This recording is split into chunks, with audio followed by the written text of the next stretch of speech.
তোমাৰ ফেইল হোৱা ভয় আছে নেকি? তো বহুতো ষ্টুডেণ্টে কৈ আছে যে সিহঁতৰ ফেইল হোৱা ভয় আছে আৰু বহুতে কৈ আছে যে কম নম্বৰ পোৱা ভয় আছে।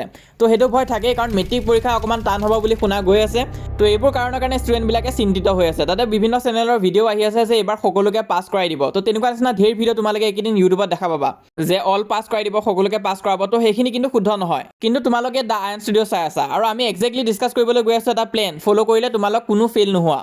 দুদিনমানৰ পিছতো যদি পৰীক্ষা আছে তেনেহ'লে এই কথাখিনি শুনি যোৱা, তোমালোকে এই বস্তুখিনি ফ'ল' কৰা, কোনো ফেইল নোহোৱা। চ' এটা ষ্টৰি দি মই তোমালোকক বুজাব চেষ্টা কৰিছোঁ। দুজন ষ্টুডেণ্ট আছিল, ষ্টুডেণ্ট 1 আৰু ষ্টুডেণ্ট 2। ইয়াত আমাৰ ষ্টুডেণ্ট 1ৰ 20% চিলেবাছ কমপ্লিট হৈ আছিলে আৰু ষ্টুডেণ্ট 2ৰ আমাৰ অকল 10%হে চিলেবাছ কমপ্লিট হৈছিল। আৰু এইটো একদম এণ্ডৰ কথাহে মই কৈছোঁ। চ' ষ্টুডেণ্ট 1এ কি কৰিছিলে, বিভিন্ন ধৰণৰ চেনেল ফ'ল' কৰি ৰাখিছিলে, কিন্তু ষ্টুডেণ্ট 2এ দ্য আয়ন ষ্টুডিঅ' চেনেলটো ফ'ল' কৰি ৰাখিছিলে।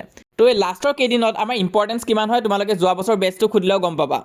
যোৱা বছৰ বহুতো ফেইল হ'ব লগা ষ্টুডেণ্টক আমি লাষ্টৰ 10-15 দিন গাইডেঞ্চ দি সিহঁতক পাছ কৰাইছোঁ আৰু বহুতে তাৰে ভিতৰত ফাৰ্ষ্ট ডিভিজন ষ্টাৰ মাৰ্ক লৈ পাছ হ'ব পাৰিছে। আৰু এই লাষ্টৰ সময়খিনি কিমান ইম্পৰ্টেণ্ট হয় মই জানো। এতিয়া কোনোবা ষ্টুডেণ্টে যদি গোটেই বছৰটো ইমান ভালকৈ পঢ়া নাই, তাৰ বোলে প্ৰিপেৰেশ্যন 50%, 40% এনেকুৱাহে হৈ আছে, তো সি লাষ্টৰ কেইদিনত যদি সি ডাঙৰ ভিডিঅ' যদি চাব যায়, প্ৰথমতে যদি সি ওৱান শ্বটবিলাক কমপ্লিট কৰিব পৰা নাই আৰু লাষ্টত যদি সি 3-4 ঘণ্টা যদি লাইভ ভিডিঅ' আদি চাব যায়, তেনেহ'লে কিন্তু তাৰ টাইম ৱেষ্টেই হ'ব। কিন্তু তাৰে ঠাইত যদি সি এই 10-15 মিনিটৰ ভালকৈ যোনখিনি ইম্পৰ্টেণ্ট যদি দেখাই দিয়া হয়, সেইখিনি যদি ভালকৈ প্ৰেক্টিছ কৰে, যি ডিছকাশ্যন কৰা হয় এক্সাম ৰিলেটেড যাতে পেটাৰ্ণটো যদি বুজি পাব পাৰে, তেনেহ'লে সি কিন্তু এই লাষ্টৰ কেইদিনতো এটা ভাল মাৰ্কছ স্ক'ৰ কৰিব পাৰিব।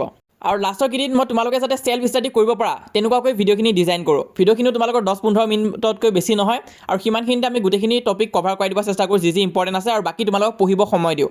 তো অহা বেক টু দ্য ষ্টৰিটো কি হ'ল, ষ্টুডেণ্ট 1ৰ অকল 20% চিলেবাছ হৈছে আৰু ষ্টুডেণ্ট 2ৰ তোমাৰ 10% চিলেবাছ হৈ আছিলে লাষ্টৰ কেইদিনত। আৰু ষ্টুডেণ্ট 1এ কি ভাবিলে যে এতিয়া মই কনচেপ্ট বেছ পঢ়িম, গোটেইখিনি এফালৰ পৰা পঢ়ি যাব চেষ্টা কৰোঁ। এই লাষ্ট 10 ডেজমান মই গোটেইখিনি এফালৰ পৰা পঢ়ি যাব চেষ্টা কৰোঁ বুলি ভাবিলে। কিন্তু ষ্টুডেণ্ট 2এ জানে যে কনচেপ্ট হ'ব হয়, কিন্তু কিছুমান ইম্পৰ্টেণ্ট টপিক থাকে যোনখিনি আগতে পঢ়িম বুলি সি ভাবিলে। কাৰণ কিছুমান ইম্পৰ্টেণ্ট টপিক আৰু ৰিপিটেড কিছুমান টপিক আছে যোনখিনি যদি তোমালোকে ভালকৈ চাই থৈ দিয়া, তাৰ পৰা কিন্তু কুৱেশ্যন পাবাই, আৰু সেইখিনি তোমালোকে প্ৰথম শেষ কৰিব লাগিব। কাৰণ বছৰটোৰ প্ৰথমত তোমালোকে ভাবিছিলা যে মই A to Z গোটেইখিনি পঢ়িম বুলিকৈ, কিন্তু তেনেকুৱাকৈ কৰিব যাওঁতে তোমালোকৰ চিলেবাছ শেষ নহ'ল। তো এতিয়া কিন্তু তোমালোকে কনচেপ্টটো হয় লাগিব, কিন্তু কিছুমান ইম্পৰ্টেণ্ট টপিকত ফ'কাছ কৰিবই লাগিব। আৰু ষ্টুডেণ্ট 1এ ভাবিছিলে যে কমন কুৱেশ্যন বেয়া হয়। ষ্টুডেণ্ট 2এও জানে যে কমন কুৱেশ্যনটো ইমান এটা ভাল নহয় যদি তোমালোকে প্ৰথম ষ্টাৰ্টিঙৰ পৰা পঢ়ি আহিছা, কিন্তু এই শেষৰ সময়ত কমন কুৱেশ্যনে কিন্তু সহায় কৰে। তাৰপিছত ষ্টুডেণ্ট 1এ কি ভাবিছিলে যে গোটেইখিনি টেষ্ট পেপাৰ কমপ্লিট কৰিম। তো চোৱা তোমালোকৰ টেষ্ট পেপাৰছো ওলাইছে যিহেতু মাৰ্কেটত। তো ষ্টুডেণ্ট 1এ ভাবিছিলে যে গোটেইখিনি টেষ্ট পেপাৰ মই ছল্ভ কৰিব চেষ্টা কৰিম আৰু পিছত গৈ তাৰ একোৱে নহ'লগৈ। কিন্তু ষ্টুডেণ্ট 2এ জানে যে কিছুমান ইম্পৰ্টেণ্ট টেষ্ট পেপাৰ আছে যোনখিনি আগতে কৰি থ'ব লাগিব, যোনখিনিত পেটাৰ্ণটো অকণমান হাই লেভেলৰ আছে।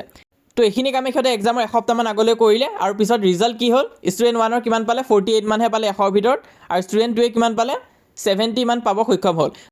তো এতিয়াও যদি কোনোবাই ভাবি আছা যে এই শেষৰ কেইদিন পঢ়ি ভাল নম্বৰ পাব নোৱাৰিম, তো বাদে দিওঁ। তো তেনেকুৱা নহয়, এই শেষৰ কেইদিনো যদি ভালকৈ তোমালোকে পঢ়া আৰু গাইডেঞ্চটো যাতে ভাল পোৱা, তেনেহ'লে তোমালোকৰ মাৰ্কছো ভাল হ'বই।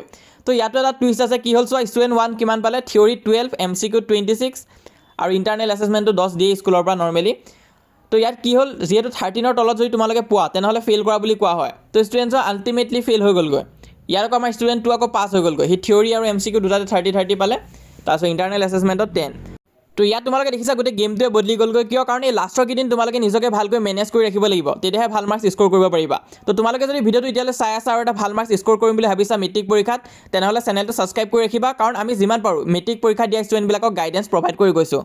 লাগিলে তোমালোকে যোৱা বছৰ বেটছটো সুধি চাবা, তোমালোকে গমে পাবা যে সিহঁতে আমাৰ পৰা কিমান হেল্প পাইছে। তো তোমালোককো এইবছৰ মই যিমান পাৰোঁ সহায় কৰি যাম, তোমালোকে বাছ ছাপোৰ্ট কৰিব লাগিব। কেনেকৈ ছাপোৰ্ট কৰিবা, চেনেলটো ছাবস্ক্ৰাইব কৰি দিবা। তো এতিয়া তোমালোকে কি কৰিব লাগিব এইটো টাইমত, তো চোৱা এতিয়া তোমালোকে কি কৰিবা, ফাৰ্ষ্ট তোমালোকে ইম্পৰ্টেণ্টখিনি পঢ়ি লোৱা। তো যি তোমালোকৰ ইম্পৰ্টেণ্ট টপিকছ আছে য'ৰ পৰা বেছিকৈ কুৱেশ্যন ৰিপিট হয়, সেইখিনি তোমালোকে প্ৰথম চাই থৈ দিব লাগিব। এতিয়া একদম A to Z পঢ়া কিন্তু সময় নাই। আৰু নেক্সট কথাটো হৈছে, তোমালোকে যোনখিনি তোমালোকৰ সহজ চেপ্টাৰ আছে সেইখিনি বাছি উলিওৱা আৰু সেইখিনি কিন্তু প্ৰথমতে কৰি থৈ দিয়া। প্ৰথম তোমালোকে এই লাষ্টৰ কেইদিন যদি একদম টান চেপ্টাৰখিনিত লাগি থাকা, তেনেহ'লে ইফালেও নহ'ব সিফালেও নহ'ব। তো সেইটো কাৰণে সহজ যোনখিনি চেপ্টাৰ আছে সেইখিনি তোমালোকে কমপ্লিট কৰি ৰাখা, যদিহে প্ৰিপেৰেশ্যন ভাল হৈ থকা নাই। নেক্সট হৈছে যিবিলাক দীঘল চেপ্টাৰ আছে সেইবোৰ তোমালোকে পিছত কৰিবা, প্ৰথম সহজখিনি কৰি লোৱা। তো এইটো মই এতিয়াই কৈ দিছোঁ, কাৰণ কিছুমান সহজ চেপ্টাৰৰ পৰা তোমালোকে ইজিলি 4-5 মাৰ্কছ স্ক'ৰ কৰিব পাৰিবা। তো সেইটো কাৰণে সেইখিনি আগতে ডান কৰি ৰাখা। আৰু নেক্সট হৈছে তোমালোকে যদি কিবা চেপ্টাৰ বহুত টান পাইছা, ধৰি লোৱা মেথছতে ত্ৰিগোনোমেট্ৰিটো ধৰি লোৱা বহুত টান পোৱা কিছুমানে, তো তেনেহ'লে সেইটোত লাগি থকাতকৈ সেইটো স্কিপ কৰি দিবা, বা সেইটো চেপ্টাৰ তোমালোকে কমন চাই দিবা। তো কোনোবা চেপ্টাৰ যদি তোমালোকে নোৱাৰা, তেনেহ'লে সেইটো চেপ্টাৰহে তোমালোকে কমন চাই যাবা। যিখিনি পাৰা সেইখিনিতো A to Z চাই যাবাই, কথা নাই। কিন্তু কিবা চেপ্টাৰ নোৱাৰিলে তাৰ তোমালোকে স্কিপ কৰি তাৰ কমনখিনি চাই ল'ব পাৰিবা।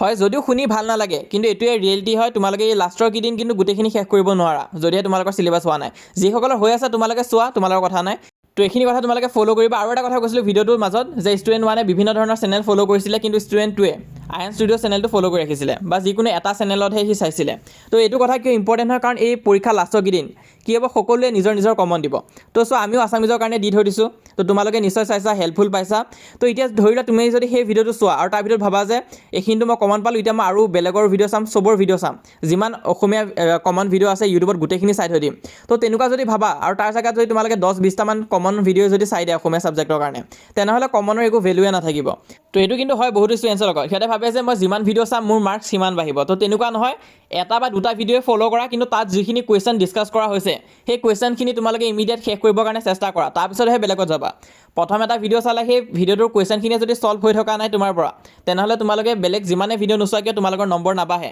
আৰু যোনখিনি আমাৰ চিৰিজ আছিলে খাটাং কমনৰ চিৰিজ তো সেইটো দেখা গৈছে বিভিন্ন সৰু সৰু ক্ৰিয়েটাৰ্ছেও সেইবিলাক ভিডিঅ' বনাই আছে তো ঢেৰ চেনেল ওলাই গৈছে সেইটো ভিডিঅ' লাখত যোৱাৰ পিছত মই এতিয়া দেখা পাইছোঁ অসমীয়াৰ ওপৰত ভিডিঅ' তো এই গোটেইখিনি চাইও কিন্তু লাভ নাই এটা দুটাক চোৱা আমাক ট্ৰাষ্ট কৰা বা যাকে ট্ৰাষ্ট কৰা দুটামান চেনেল চাবা বেছি ইমান চাই লাভ নাই আৰু চোৱা তোমালোকে মেইন যোনখিনি কাম কৰিব লাগিব সেইটো হৈছে এক্সামৰ গেপখিনি ভালকৈ মেনেজ কৰিব লাগিব এক্সামৰ গেপত কেনেকুৱাকৈ পঢ়িব লাগিব তাৰ ওপৰত ভিডিঅ' মই অলৰেডি দি থৈ দিছোঁ চেনেলত তোমালোকে চাব পাৰিবা এক্সাম্পল হিচাপে ছ'চিয়েল আগত দুদিন আছে সেই দুদিনত কেনেকুৱাকৈ পঢ়িবা প্ৰথম হিষ্ট্ৰী পঢ়িবা নে জিঅ'গ্ৰাফী পঢ়িবা গোটেইখিনি ডিছকাছ কৰি থৈ দিছোঁ ভিডিঅ' তোমালোকে চাব পাৰা আৰু এই লাষ্ট 7 ডেজত নতুন চেপ্টাৰ ষ্টাৰ্ট নকৰিবা যিখিনি পঢ়িলা সেইখিনিয়ে বাছ ঠিক আছে নিউ চেপ্টাৰ ষ্টাৰ্ট কৰাৰ কোনো দৰকাৰ নাই কাৰণ এতিয়া তোমালোকে ষ্টাৰ্ট কৰিলে মনত নৰব এইখিনি সময়ত পূৰা প্ৰেছাৰ হৈ থাকে যিখিনি পঢ়িছা তাকে ৰিভাইজ কৰা এই লাষ্ট 7 দিনত আৰু চোৱা তোমালোকে যোনখিনি ইম্পৰ্টেণ্ট আছে সেইখিনিত বেছি ফ'কাছ দিব চেষ্টা কৰিবা কাৰণ গোটেই কিতাপখনটো এতিয়া তোমালোকে ৰিভিজন দিব নোৱাৰা ন তো সেইটো কাৰণে যোনখিনি তোমালোকৰ ইম্পৰ্টেণ্ট আছে সেইখিনি ভালকৈ চাবা ইম্পৰ্টেণ্ট কি আছে গোটেইখিনি আমি অলৰেডি ডিছকাছ কৰি থৈ দিছোঁ আমাৰ কমন চিৰিজতো আৰু যোনখিনি খাটাং কমন চিৰিজত কুৱেশ্যন ডিছকাছ কৰা হৈ আছে